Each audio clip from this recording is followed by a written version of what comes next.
ولقد آتينا إبراهيم رشده من قبل وكنا به عالمين إذ قال لأبيه وقومه ما هذه التماثيل التي أنتم لها عاكفون قالوا وجدنا آباءنا لها عابدين قال لقد كنتم أنتم وآباؤكم في ضلال مبين قالوا أجئتنا بالحق أم أنت من اللاعبين قال بل ربكم رب السماوات والأرض الذي فطرهن وأنا على ذلكم من الشاهدين وتالله لأكيدن أصنامكم بعد أن تولوا مدبرين فجعلهم جذاذا إلا كبيرا لهم لعلهم إليه يرجعون قالوا من فعل هذا بآلهتنا إنه لمن الظالمين قالوا سمعنا فتى يذكرهم يقال له إبراهيم قالوا فأتوا به على أعين الناس لعلهم يشهدون قالوا أأنت فعلت هذا بآلهتنا يا إبراهيم قال بل فعله كبيرهم هذا فاسألوهم إن كانوا ينطقون فرجعوا إلى أنفسهم فقالوا إنكم أنتم الظالمون ثم نكسوا على رؤوسهم لقد علمت ما هؤلاء ينطقون قال أفتعبدون من دون الله ما لا ينفعكم شيئا ولا يضركم أف لكم ولما تعبدون من دون الله أفلا تعقلون قالوا حرقوه وانصروا آلهتكم إن كنتم فاعلين قلنا يا نار كوني بردا وسلاما على إبراهيم وأرادوا به كيدا فجعلناهم الأخسرين ونجيناه ولوطا إلى الأرض التي باركنا فيها للعالمين ووهبنا له إسحاق ويعقوب نافلة وكلا جعلنا صالحين وجعلناهم أئمة يهدون بأمرنا وأوحينا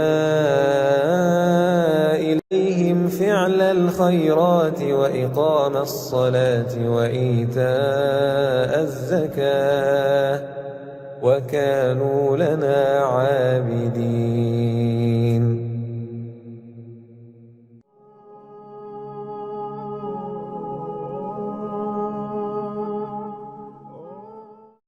عن أبي هريرة رضي الله عنه قال: قال رسول الله صلى الله عليه وسلم: إن الله تعالى طيب لا يقبل إلا طيبا، وإن الله أمر المؤمنين بما أمر به المرسلين، فقال تعالى: يا أيها الرسل كلوا من الطيبات واعملوا صالحا. وقال تعالى: يا أيها الذين آمنوا كلوا من طيبات ما رزقناكم. ثم ذكر الرجل يطيل السفر أشعث أغبر يمد يديه إلى السماء: يا رب يا رب. ومطعمه حرام ومشربه حرام وملبسه حرام وغذي بالحرام، فأنى يستجاب له؟ رواه مسلم.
Good morning to all students and teachers. My name is Miriam Hatim in TCS, the Camber School, Doha, Qatar.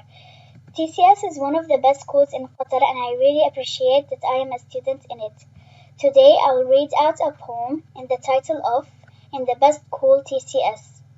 A friend once came to me and questioned that why do I like my school? So I answered, it is a school of everybody's priority, a school surrounded with honesty. All classes is full of colorful postures and fun, as well as the smile has always been on each and every one. It taught us many valuable lessons.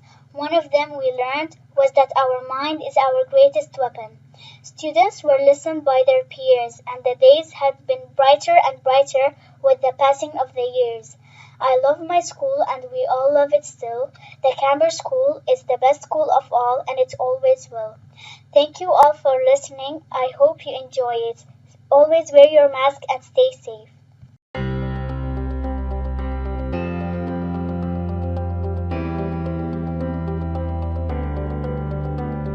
Hello everybody, my name is Garv Grover in year 7A in the Cambridge School, and today I'm going to be presenting one of my hobby, which is arts. So let's start.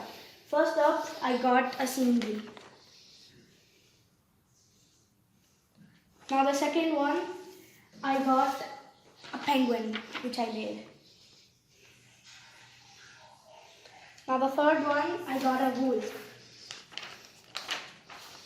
A wolf I made. And then comes 3 elephants, which is so cool. And then the last one, is the one I made for the coronavirus, fight against corona. Hope you guys enjoyed it. Thank you for your attention. Hope you liked it.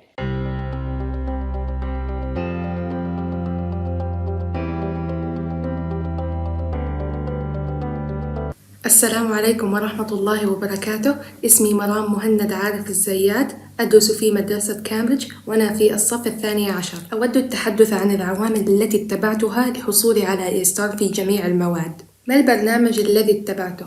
أولاً أستيقظ مبكراً لأداء صلاة الفجر، وبعدها أذكر أذكار الصباح، ثم أقوم بإعداء فطور متكامل صحي، ومن ثم أختار مكاناً هادئاً غالباً ما تكون غرفتي، وأحدد برنامجي اليومي. أقوم بالدراسة يومياً كي لا تتراكم علي المواد، وكذلك أحدد مواعيد الامتحانات كي لا أنسى المذاكرة لها. من الذين أثروا علي؟ أولاً والدي، أمي الحبيبة التي تدعو لي ليل نهار وتعطيني النصائح، ووالدي فهو مثل الأعلى في هذه الحياة، ولا أنسى التوكل على الله في جميع الأحوال، وكذلك المعلمين الذين درسوني في المدرسة. ما هي نصيحتي للطلاب؟ يجب على كل طالب الاستماع جيدا لشرح المدرسين وإتمام جميع الواجبات في وقتها كي لا تتراكم عليه المواد، ولا بأس من الاستمتاع والخروج مع العائلة في نهاية الأسبوع.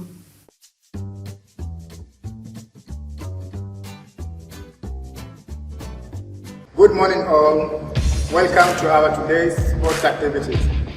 We wish to welcome you all so that you may take part with our sports activities today. Welcome and let us enjoy. Stand up everyone, please. Activity number 1. Our exercise number 1 is Soja Marching. I'm going to demonstrate and then we'll have to do all of us together.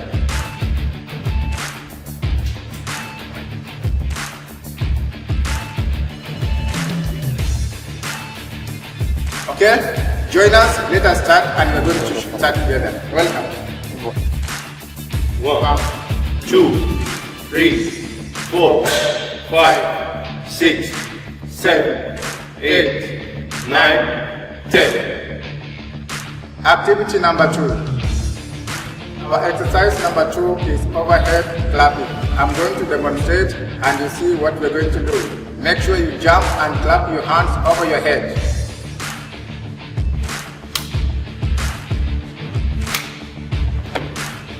Join us and let us start together. 3, 2, 1. 2, 3, 4, 5, 6, 7, 8, 9, 10. Activity number 3. 3, 2, 1. 1, 2, 3, 4, 5, 6, 7, 8, 9, 10. Activity number 4. 3, 2, 1. 1, 2, 3, 4, 5, 6, 7, 8, 9, 10. Activity number 5. 3, 2, 1, go. 1, 2, 3, 4, 5, 6, 7, 8, 9, 10. Thank you all for taking your time to be with us and taking part in our sports activity today. Stay safe and let us see each other in our next lesson. Thank you.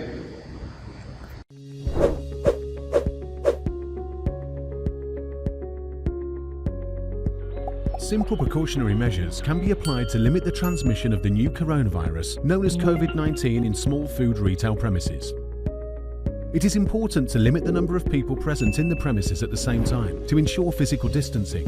A safe distance needs to be maintained between customers, particularly in waiting areas. It is advised that customer service providers clean their hands with an alcohol-based hand sanitizer after serving each customer. It is also important to wash your hands with soap and water or to clean them with an alcohol-based hand sanitizer after carrying out non-food related activities such as disposing of waste or touching non-food surfaces. When possible, it is advised to restrict direct contact between customers and food products, particularly produce, through some of these measures: setting a physical barrier between customers and products, having the orders prepared for each customer. It is also advised to dedicate one individual to deal with payment procedures involving handling of money when possible.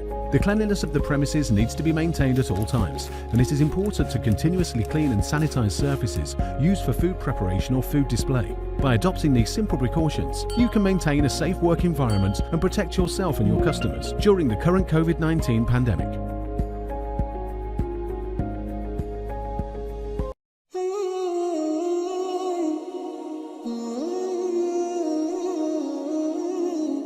What you would expect after you get through an introduction.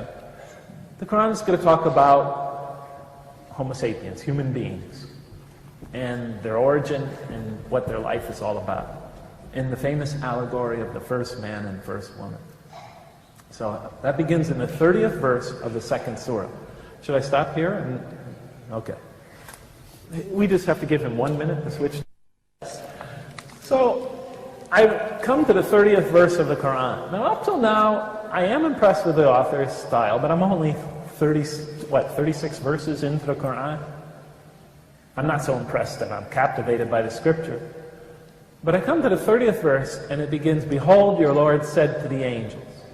Behold, your Lord said to the angels. So we're about to hear a heavenly announcement, a heavenly election, a great moment. So, this great election. "Behold, your Lord said to the angels, I'm going to put a vicegerent of mine on earth, a viceroy, an emissary, a representative of mine." This is a noble election. God is about to create man and assign him a noble role. I immediately said to myself, no, he obviously got the story all wrong. Man is not put on earth to fill some noble role. He's put on earth as a punishment. Because that's, in my religious tradition, the one of my birth, the one I abandoned, and I'm not putting it down, but that's the way the story is told. And I felt the author got confused when he was, repeating the story. I mean, this was my perspective. "Behold, your Lord said to the angels, I am about to put a vicegerent of mine on earth." And then the angels said, "Will you put therein one who will spread corruption and shed much blood, while we, the angels, celebrate your praises and glorify you? Glorify your holy name?" And I read that verse, and I just stared at it. I was captivated. I was angry. I could feel the heat rising inside me. Because look what it says. "Will you put therein one?" God says, I'm going to assign these humans this noble role. And then the angels say, are you going to create this being who spreads corruption and sheds much blood? This most criminal, violent, destructive creature? And put him on earth in this role? When you could create us, as they plainly say, while we celebrate your praises and glorify you? How could you create this and assign him that role when we are clearly more deserving and more appropriate?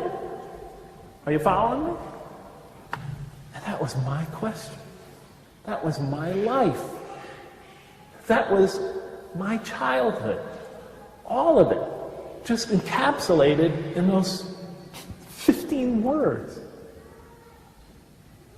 And I was shocked. I thought the author is committing theological suicide. You don't ask the most poignant question in the history of man's theological reflections, a question for which there is no rational answer, in the beginning of the story of the first man and woman. At least wait to the end of the scripture. But don't put it from the start. I had to find out how he answered the question. As disturbing as I thought the question was, how it brought back all my childhood, I had to find out. And so I was hooked. I wanted to see how the author answered that question. So I began reading through the Quran. And I immediately got some hints, but it didn't fill in the picture. So I kept reading and reading and reading. And to tell you the truth, and this is what I'm going to talk about tomorrow, at tomorrow's lecture, for the youth, for the people who consider themselves youth. By the time I had finished the Quran, all the arguments I had against the existence of God, all the premises I had built against His existence, one by one, I saw them falling apart. So by the time I finished the Quran, I had no more argument against the existence of God. But not having an argument against God is not the same as having a reason to believe in Him. Once my daughter Jamila asked me, Daddy, I understood, we go on walk after walk after walk, and we discuss these things. I understood how you found in the Quran answers to all your objections to the existence of God. But what made you believe in God? She's a very bright girl. Because she understood not having an argument against is not the same as having a reason to believe. And I told her, honey, it's hard for me to explain, but as I was reading, as best as I understand it, as I was reading through the Quran, and one by one, the sort of fortress of the wall I had built between myself and the belief in the existence of God, as that wall began to crumble, one by one, piece by piece, as those arguments faded away, I began to have slight doubts about my atheism. And the more I began to doubt my atheism, the more the power of the Quran began to affect me. And the Quran is written in a very interesting style. In the beginning, it's quite technical.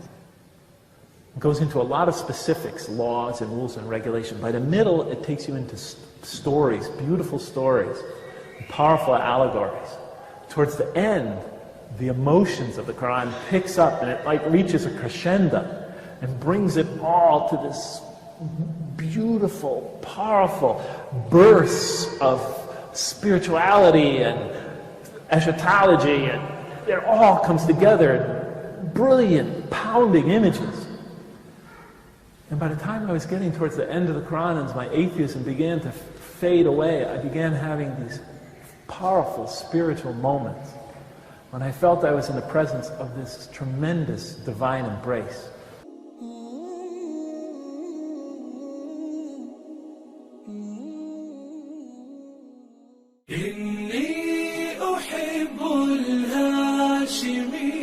محمدا حبا تهيم به القلوب وتخفق في كل حين